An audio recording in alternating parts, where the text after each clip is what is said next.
தாலி சரடு மாற்றுறதுக்கு அருமையான நாள் எது அப்படின்னு பார்த்தா, வருஷத்துலேயே ஒரு நாள் முக்கியமான நாள் தாலி சரடு மாற்றுறதுக்கான அருமையான நாள் வந்து மாசி மாதம்தான்.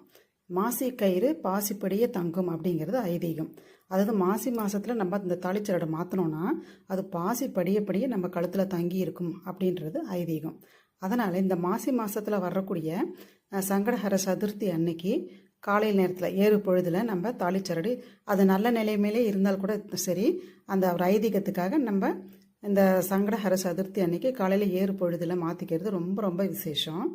அதனால் இந்த 2024 புதன்கிழமை வருது, 28ஆம் தேதி வருது, பிப்ரவரி 28ஆம் தேதி வருது. காலையில் ஏறு பொழுதில் நல்ல நேரம் பார்த்து நீங்கள் மாற்றிக்கோங்க. தாலிச்சரடு வந்து மாசி கயிறு பாசிப்படியே தங்கும் அப்படின்னு பெரியவங்க சொல்லுவாங்க. அதனால் வந்து நல்ல நேரம் பார்த்து நீங்கள் மாற்றிக்கோங்க. தாலிச்சரடு மாற்றுறதுக்கு ரொம்ப ரொம்ப அற்புதமான நாள் வருஷத்தில் இந்த ஒரு நாள் தான்.